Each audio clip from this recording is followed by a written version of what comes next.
Hi, good morning, everyone. Welcome to our 143rd live session on cmaao weekly meeting.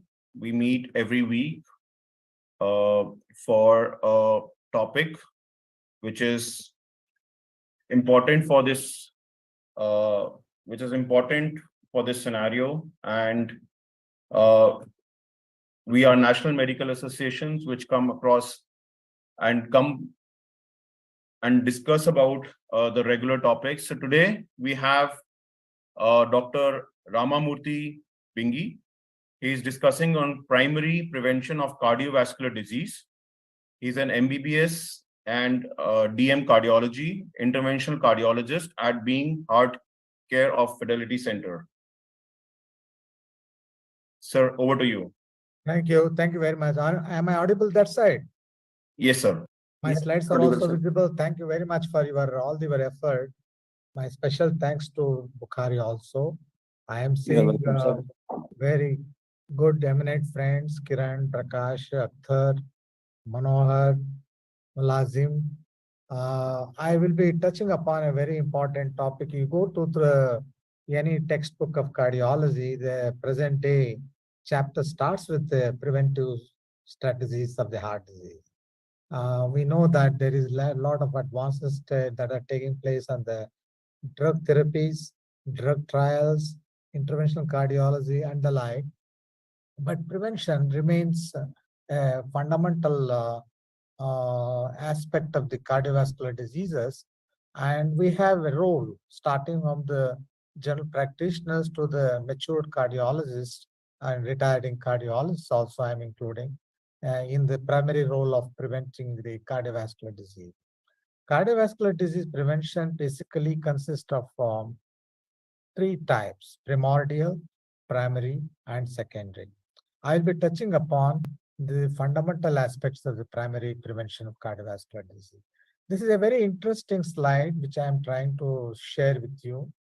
This shows the extent of having a 5-year cardiovascular disease per 100 patients that we look at, starting from the cholesterol levels, smoking if you add, and then you add an different age groups, and you can make out the so-called traditional risk factors, what we constitutes as an cholesterol, hypertension, cigarette smoking, and the like. They have a tendency to increase in their effect and also multiplicative effect when they are together. The fundamental principles of managing this is basically the risk operates across a continuum. As you saw in the previous slide, the more the cholesterol, more is the risk. Similarly, more the hypertension, more is this. Can I come back to the previous slide? Previous slide.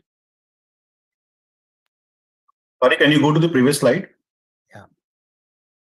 So as I was trying to say that risk is a continuum and the risk factors often cluster together. It's a very interesting phenomenon. See, we have observed in our clinical practice, blood pressure and cholesterol and other bad habits, all of them, they remain more of the time together. If you take a simple example of a diabetes, we have recognized almost 50% of the population is having an associated risk factors in the tune of about 50%. And risk factor also multiplies. We have recognized that also. And the more the number, they try to have a synergistic effect.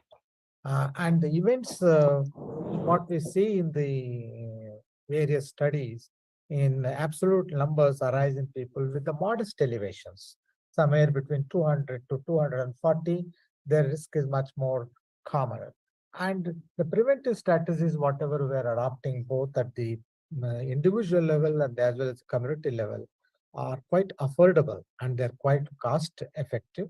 And thus, preventive aspect is a very important aspect.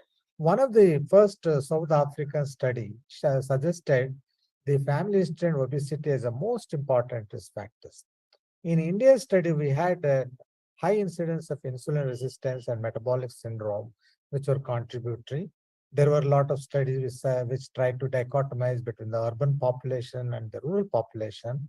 We also noticed that there is a psychological stress, birth weight, socioeconomic conditions, and particularly some of the psychological psychiatric diseases like depression and anxiety are all involved with the incidence. So it is beyond the conventional risk factors we should try to go. One more study, that is urban population study in Chennai, emphasized in the Indian setup, the obesity and metabolic syndrome probably may emerge as the most important risk factors. World Health also reported that the importance of fruits and vegetables and physical inactivity, which can be easily modified by preventive strategy. And I stressed upon about the acute stress and the chronic stress part and the depression part also. Again, they all can be prevented by proper counseling. Next slide. Can I go for the next slide, please? Yeah. Cigarette smoking should not be taken lightly, whether it is an open smoking or a discreet smoking. Both active and passive smoking habits are important. In a Singapore study, the analysis of the patient's autopsy studies, they showed that there was more than about 50% of them having triple vessel disease. And the best part of that, if you insist on these people to stop smoking, by the end of 3 to 5 years, you can expect they come under this so-called normal bracket. And the more number of the cigarette that is smoked, the effect is more seen.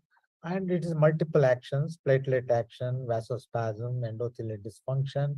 These are some of the important things that occur apart from the hemodynamic effects of the nicotine that are responsible for the premature heart disease. Next slide. So here again, one of the slide which shows that the body mass index. I was started to see some of the youngsters recently when I went to one of the convent school. There is almost about 30–40% of the children are overweight and obese. So it is going to be a very big problem. And those of us who are thinking in terms of preventive cardiology, we should keep it in mind. As you see in this slide, as the body mass index increases, the CV risk increases, and thus we should be defining. In fact, there have been a lot of attempts have been being done to redefine really what should be the waist measurement, what should be the hip measurement in the South Asian population. They appear to be a little different from the Western population. Next slide. I'm not going to highlight about those things. As I said in the beginning, these various risk factors have that they often run together. That is known as the clustering, and they have a synergistic effect and amplifying effect, and they can be prevented. We all are known about one study, Salim Yusuf and his group, that is the so-called interheart study. And here also we saw that risk factor directly similar in almost all the regions of the world and all ethnic groups. There is nothing like an British people have a different and Asian people are different. And this suggests that approaches to prevention can be more or less based on simple same principles all over the world. And majority of the risk factors are related to the lifestyle, and thus change of lifestyle will help in the modification of these factors. And the lifestyle modification is most important factor that we should understand. We should follow to practice it and also recommend to the people whom we are trying to care for. Next slide, please. Next slide. Yes. Now here is, as you see, come back to the first slide, previous slide. Yes. Here, as you see, the benefit of clinical outcome studies, which we have been listening to, whether it is in terms of lipid modification, lifestyle intervention, BP lowering, glucose lowering, all are possible to maintain an optimal CV risk reduction. Next slide. I would like to, next slide, please. This is a little darker, you may not be able to see. Yes, this is a very popular study which came in the year 1994. Is a community-based study. They try to emphasize over a period of almost 10 years period, looking at the various associations of the risk factors like smoking, blood pressure reduction, cholesterol reduction, and if you combinedly do all the three reduction factor reduction, you make out almost about 50% reduction in the total cardiovascular disease. It's a very important community study, and I would emphasize this that modification and primary prevention definitely has a role to be played both at the community level and as well as individual practitioner level. Next slide. These are the ABCDs of prevention. One is, of course, there are some drugs. I will try to make a passing remark. Aspirin, ACE inhibition, and reduction of the sugars, BP control, cholesterol lowering, diet, don't smoke, reduce the new onset of diabetes. Diabetes is becoming a very rampant issue in the Asian countries. Exercise, of course, A, B, C, D, E. This simple alphabet we remember, I think we will be able to execute the preventive strategies well. As I said, the diet is a very important one, dietary modification, apart from the physical activity. And starting from the year 2002, we had the physician's health study, nurses' health study, and cardiovascular risk studies, European prospective studies. All of them emphasize that the diet has a very important role to play. So we are basically more of a cereal eating people. We have to change our pattern. We do talk about the Mediterranean diet, we talk about fasting diet, and so many things. I think the fundamental principle is we should eat more and more fruits and vegetables. Next slide, please. This is then multivariate relative risk reduction for coronary artery disease, which came from Joshipur et al. As you see, number of fruits and vegetables intake, if it goes on increasing, you can definitely reduce the cardiovascular coronary artery diseases. So it is these fruits and vegetables not only are important in terms of hypertension and other things, but also important in preventing the cardiovascular disease. So the dietary modification is very important element. Next slide. The diet, proper intake of the diet is a very important one in the control of diabetes onset also. We know that diabetes is a sort of a continuum, starting with the metabolic syndrome, then ponderal obesity, then onset of diabetes, adult onset diabetes, and the like. So it is quite possible we should have a proper food choices and activity choices in the managing of the diabetes, because diabetes is in fact, though it is not considered as a major risk factor in the Western studies, it appears to be a very important thing because it brings down so many, it brings along with so many metabolic problems, issues, endothelial dysfunction, hypertension onset, lipid abnormalities, and thus we have an important role to play in a diabetic population as far as the prevention of cardiovascular disease is concerned. Next slide. Now, this is a slide to show which came in by Fang et al. Is as early as 2005. In an epidemiological study, they recognize that the exercise reduces not only cardiovascular disease, but also all-cause mortality, as we see in this case, normal blood pressure, pre-hypertension, hypertension population, and it is immaterial whether they have a normal blood pressure or hypertension patients. Exercise does definitely reduce the cardiovascular mortality. Next slide. And 2000 report, 2005 report, all of them, they said the same thing. At least about 30 minutes of physical activity, moderate activity, eating fruits and vegetables, and having at least about more than equal to more than 9 servings. In an economically developing countries and poor countries, it is very difficult. At least 1/3 of our plate should have some amount of vegetables and fruits. Next slide, please. Controlled trials which performed among both the men and women, they showed that The vascular disease cannot be in any way prevented or protected by the use of vitamins, B vitamins. This is a very important thing. There was a time when there were a lot of noise was raised and made for the supplements of vitamins, particularly B vitamins and vitamin E and all that. We do not have any evidence to say that, but as a regular nutrition supplement, they can be allowed. Let us now, apart from that, in primary prevention, in a normal healthy person who has not manifested a coronary artery disease, is there a role of medication? We have some evidences to say that. I will take you along some of the slides here.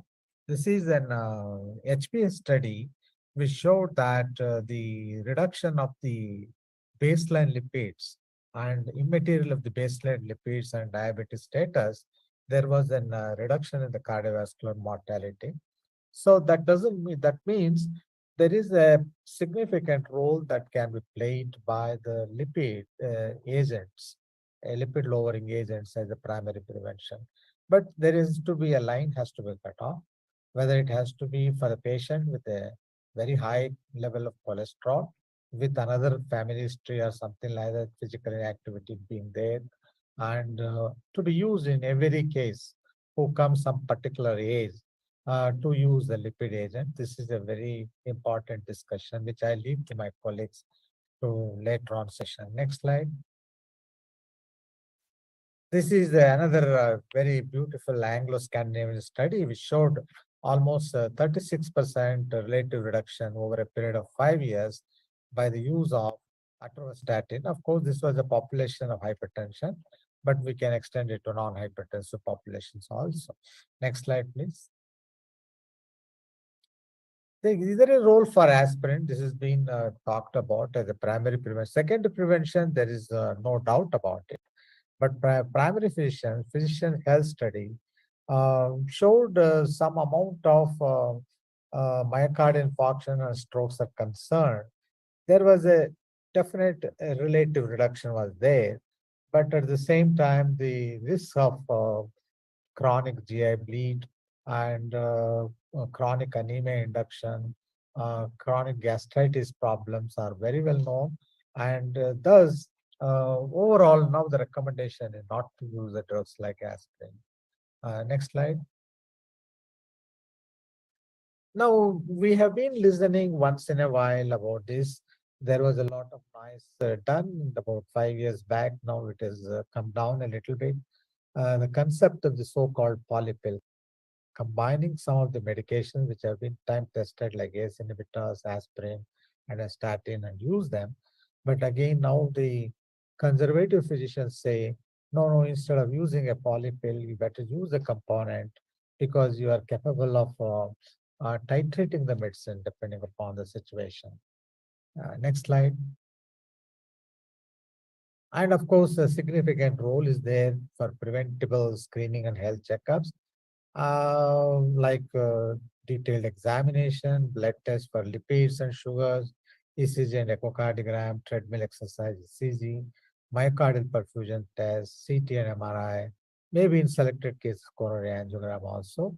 But these are all under the dispute for a healthy person. Even when you look at the so-called health checkups as a screen checkup, the yield of the checkups for the amount of money that you spend may not be that great. So there are some people who are saying there is no role for that. We have to have a particular age group beyond which we should be able to do the screening rather than for each and everybody. And there is also a question being raised about the role of a treadmill test in a healthy person, the role of CT coronary angiogram. These are all debatable and questionable things. At least minimum investigation health screening can be done in those who are above the age of 35. We have reduced the age group from 45 to 35 years in Indian population because Indian populations are very prone to have the sudden death syndrome quite commonly. So we were able to pick some familial diseases earlier, familial hyperlipidemias, diabetic tendency, pre-hypertension status, and the like. And thus preventative screening and health checkups, they have a definite role to play. Next slide, please. There is a role to be played not only by the doctors but also policy makers as well as the ministry. I am not going to talk about much about them. We have, as we have known, other than the conventional risk factors, there are many more unconventional risk factors emerging. The role of inflammation is coming in a big way. Air pollution is coming in a big way. Psychosocial stresses and psychiatric diseases are coming in a big way. So there is a proper role to be played by the government and other policy matters also in preventive strategies. Next slide, please.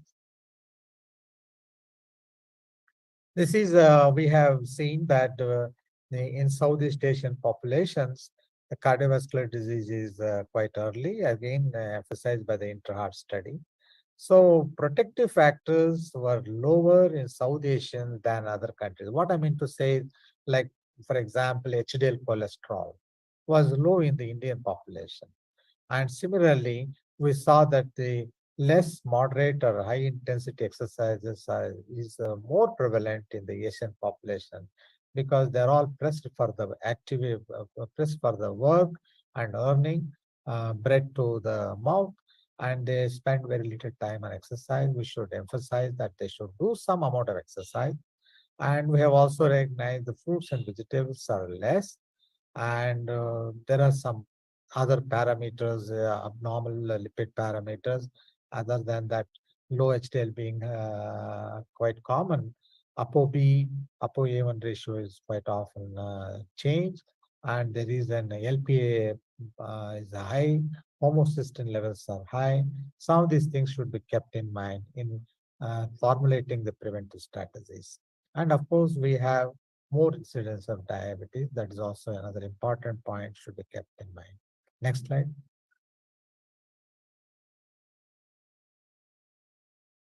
Next slide, please.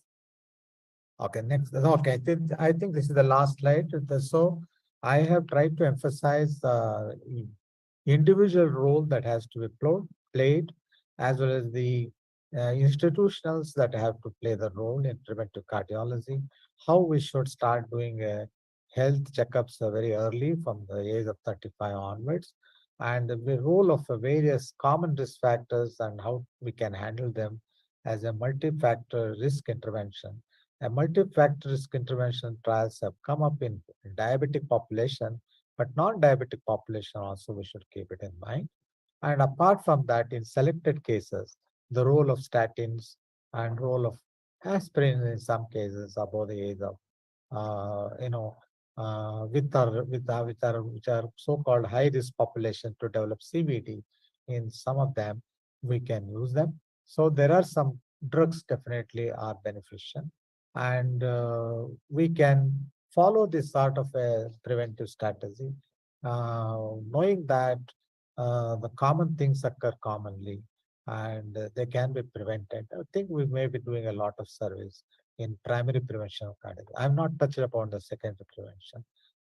I've touched only on the primary prevention. A normal walking around healthy person below the age of 45 or so. Thank you very much for your patient hearing. Any questions I'll be able to ask. Thank you, Dr. Ramamurthy Bing, for the wonderful presentation and enlightening us for the topic. I would now I will also thank Dr. Bukhari for sharing the slides at the last moment. Thank you, Bukhari. My special thanks to him. You're welcome, sir. He's always ready to help us out. So we will open the round for question answers. If anybody has questions, kindly raise your hands and ask directly. May I start the question, sir? May I ask the question? Go ahead. Sir. Thank you very much, sir. Sorry, sir. For such a nice presentation about the very common diseases, and not only in the world, also in Pakistan and India. So we are living in the same diet factors and we are having the same risk factors. What is the role of hyperinsulinemia in risk factors? And if we control the hyperinsulinemia, can it prevent the cardiac diseases? You are talking about homocysteine, sir? Hyperinsulinemia. Hyperinsulinemia, right? Yes, yes, yes. Hyper is a very important risk factor. There's no doubt about it. Before the onset of the so-called pre-diabetes status and diabetes status, but we do not have any particular dietary intervention or a drug intervention targeting only the insulin and see that it is in the long term helpful in the prevention of diabetes. I do not have any research. What about you? You know, if you know anything, you can share with me.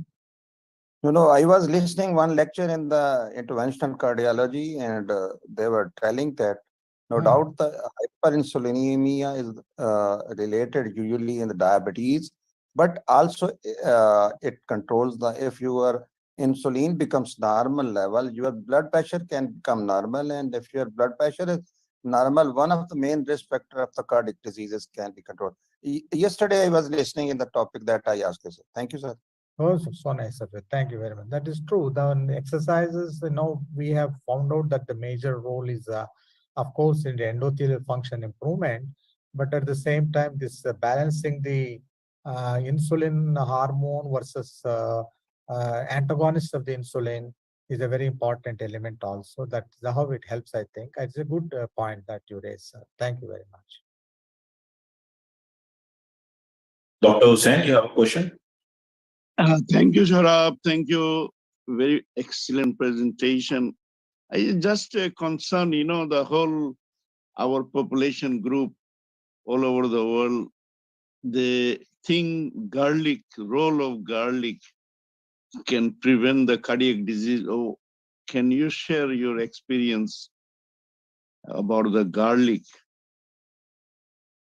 Yes, sir. There were some efforts were made to look into that garlic extract, garlic supplement, and the like. But we have recognized the garlic does definitely has a role in reducing the triglycerides and it improves the HDL values also. But the once I remember one of my colleague made a comment, the eating of the raw garlic, at least about 10 to 12 parts, it is beneficial. But the thing is, it's very smelly and the people hesitate to take that.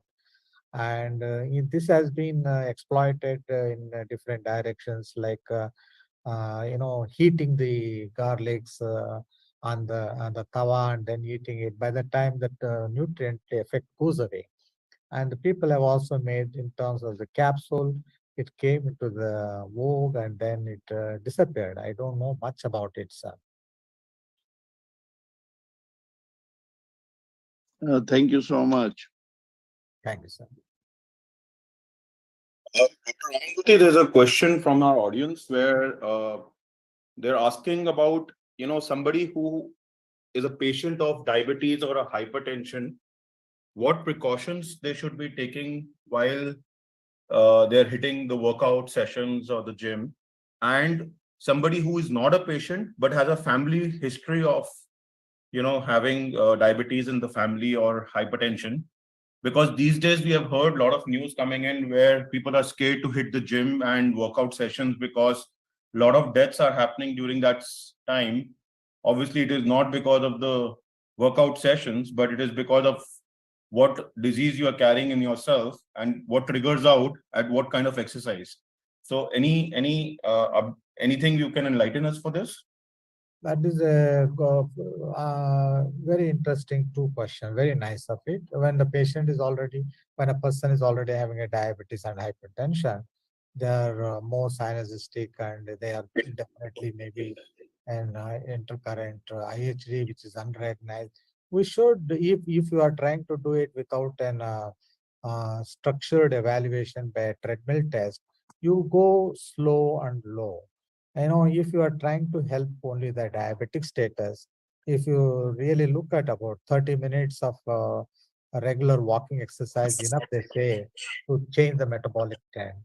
To prevent the cardiovascular disease, we expect about 40 minutes of 40 to 45 minutes of exercise. If you are trying to control the obesity is the important factor, you should do more. But when you are going more and more, the simple principle is go for more of an dynamic exercises rather than the isometric exercises like walking, jogging, cycling, and the like. For the persons who are hitting for the first time the gym, it is preferable we have an health checkup. There is no harm if you do a treadmill test, which hardly costs you about 1,000 to 2,000 rupees in you know in city areas, and that will give a little knowledge how you are able to do that. Because many a times you may not be able to get a personal trainer. You better have a treadmill test and then start hitting the gym. And sudden deaths are quite sensational news that has been happening. And if you are able to afford it, again there mix it with the gym dynamic exercises with a more of a exercises, and preferably you have a personal trainer in the first few months also. It is good. In fact, I remember Dr. K.K. Agarwal used to talk about 6 minutes walk test uh, for a regular daily routine for people who cannot even afford. It's a test which is free of cost, available for everyone, and it tells you about your heart condition and your lung conditions. So he used to always emphasize that if you can walk for 6 minutes without giving any stress to your body and without getting tired for at least 500 meters, and then probably you don't need to worry, but you can still have your evaluation done, but you don't need to worry. But if you cannot walk, then you should consult your doctor immediately. That's a good point, because you are trying to know at least the base level of the cardiac status. But India is India. If you just tell them 6 minutes, they'll stick on to the 6 minutes only. Okay, we should. Yeah. No, but that's a 6 minutes walk test, and that's Is not your cardiac important. exercise. Is Just for important. clarification. That is true. At least to know the level of minimum physical activity the heart cardiovascular system is able to cope up with. That is a good Yeah. point. Okay. So another question which we have is, since you talked about smoking and how it affects your lungs and your cardiovascular problems, what about pollution, and which cannot be avoided? Like you're living in a country where, or in fact, the world is going for a pollution problem. So how is that getting affected for your cardiovascular problems, and how can you safeguard yourself? Pollution has been definitely found to be an important risk factor in the epidemiological studies. And for a person living in a place like Bombay or Delhi, where pollution, even including my own place, Bangalore, nowadays we are seeing a lot of pollution. It is difficult to be doing any sort of a preventive strategy as an individual. This should be taken up in a big way by the policy makers. Give more and more maybe green grounds, you know, control, try to keep control on the factories and other things. But the humidity and the temperature drops, I don't think we can control them, but we should keep them in mind. What to do. They are definitely Does it all affect, like, all how over much the world. pollution is affecting more than a smoking? Like, is that a similar effect, or is that a I do not have an idea. We did a study here in Bangalore from Jayadeva Institute of Cardiology. We did one lung study from one of the private institute also. We had a very significant effect seen by the pollution, uh, but I do not have an objective correlation with that. okay? Do we have any other questions from the floor? Dr. Elvin, Yeah, do you want to Sharab, say something? Yeah, go ahead, Doc. yeah, just to need some clarity on non-smoker or passive smoker inhalant of cigarette. What is the percentage of cardiac disease on those population? Those who are not smoking, but passively inhaling. I do not have an idea about that. Passive smoking is injurious. We have seen the patient population by the statistics. No smoker, passive smoker, cigarette smoker in a quantum, say less than 10 or more than 10, like that. But passive smoker, how much he smokes, I do not have an idea. In a closed space, how much he smokes, and if he's alone with one or two friends, how much he smokes, and open area, how much he smokes. I think it's a very interesting topic to do research. I think so. Anyway, it's a good question that you raise. So I think the best answer for this is quit smoking. So most of the questions get over. And if you're a passive smoker, whoever is your active smoker, ask him to quit smoking. Right. So, uh, No, uh, some of the things we do learn by interacting with you like this. It's a very it's an interesting point. Passive smoker, how much of a smoking load that makes him vulnerable? Has there been any particular study in a closed space versus open space with continuously being over a period of 24 hours? It's a good point. It's a very nice point. in fact, I would also say that yoga has turned out to be a very important uh, subject for a lot of people who are, having problems, and yoga has really done wonders for people. Not only the physical exercise, but including, what do you call pranayam and all those things. Even for people who are non-smoking and are smoking, it helps you to clean the lungs. Dr. Sajad, you have a question? Dr. Sajad, you need to unmute yourself.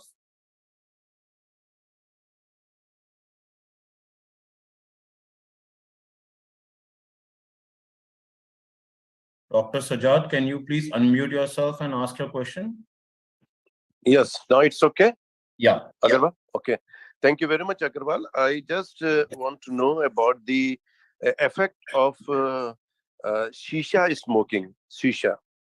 So, how much its effects on the cardiac system is? I think it's a same like a cigarette, and which I know something about that. If you smoke shisha in a shisha cafe for a period of 1 hour, it means you smokes 200 cigarettes. I think it's according to the WHO. So what's its effect? Is the effect is the same as the cigarette smoking? Number one. Number two, my question is that in our society, maybe in India also, we have in Pakistan that most of the people eat in the middle of the night and just doing nothing, just go directly on the bed. So, what is your opinion about this habit? The people are taking dinner late, particularly in the gathering, like the marriage ceremony. The dinner served in late in the middle of the night, and then after that they go straight directly into the bedroom. So, what it affects on the cardiac system?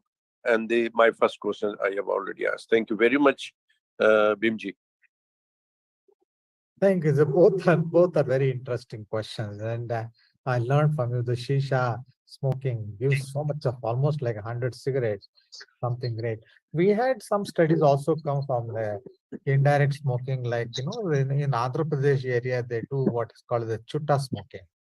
They have done some studies, and they also found that there is a significant amount of nicotine and as well as the non-nicotine effect, and there is a disease. This is a very interesting point, whether it is an rolled cigarette or a rolled chutta, or it is an indirect chutta or direct chutta, all of them are the same effects, I think so. It's a good point you brought out. Another important point is, sir, it's a very nice point you said. Why about Pakistan? Why about Punjab area? We are seeing it is a world phenomenon now. It has become, particularly in the developing countries like India. Here we see um, the eating habits and sleeping patterns have changed. Most of the people in a place, I'm trying to give an example of a Bangalore.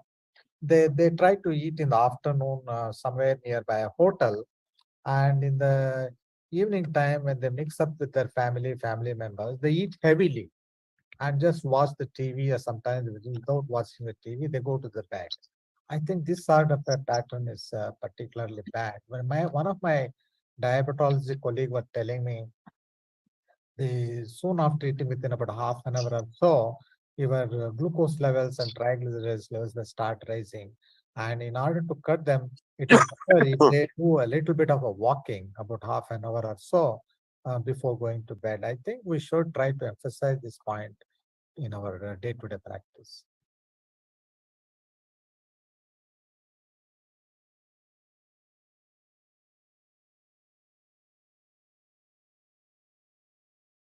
Any other questions, sir? I will be able to happily answer, or if you need any other. Do we have any other questions on the forum? Yes, sir, Sajad has raised this. Dr. Sajad has already asked his question. Anybody else has a question? I think, Sajal, I have given you satisfactory answer, or you feel like adding anything else for the late eating and sleeping?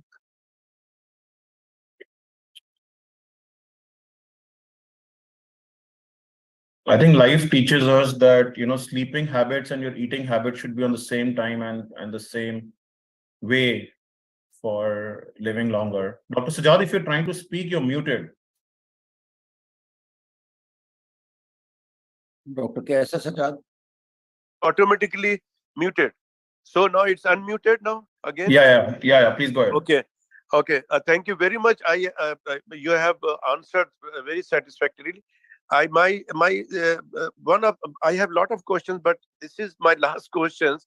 That my observation is my friends and my other fellows. I played cricket, and a concept is then that you, if you are routinely doing exercise, doing regular walk, involved in a outdoor activity like cricket, football, hockey, something, so you will be very healthy.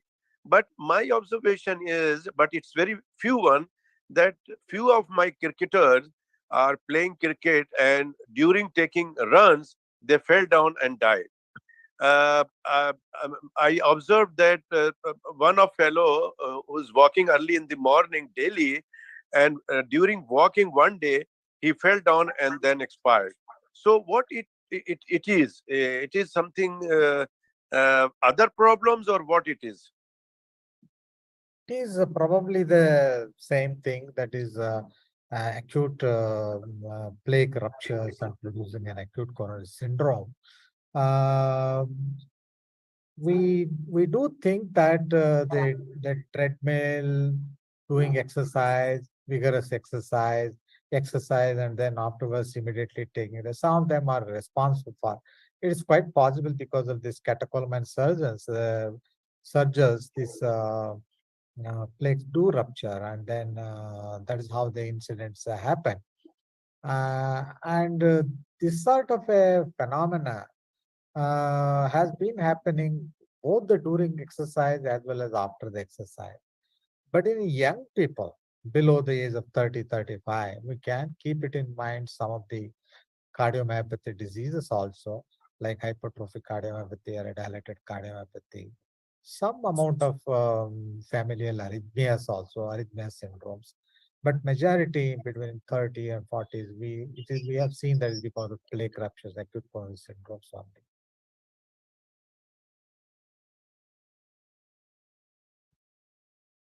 Okay, thank you very much. Thank you, sir. Thank you.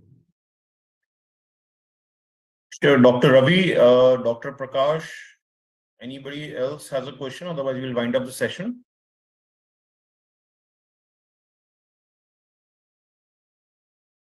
Nothing from me, Saurabh. Okay. Okay, so thank you everyone for joining in for this session. If you have any questions, please do write on the comment box, or you can send the questions to me and I will be happy to respond asking the expert. With this note, we would like to end this session. Thank you so much for joining in for this session. I hope this session was useful. See you again next time. The dates will be announced shortly. Thank you so much, Dr. Ramamurthy, and thank you so much, Dr. My Bukhari, for colleagues here who Thank participated. you so much for a nice presentation. And my special thanks for you, because you helped the program to happen. Thank you, Dr. Bukhari. Thank you.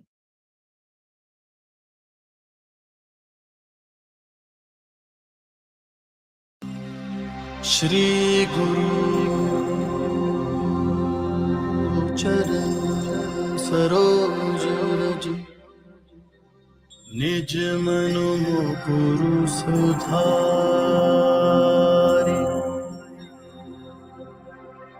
बरनौ Raghubar Bimal जसु जो दायकु फल चारि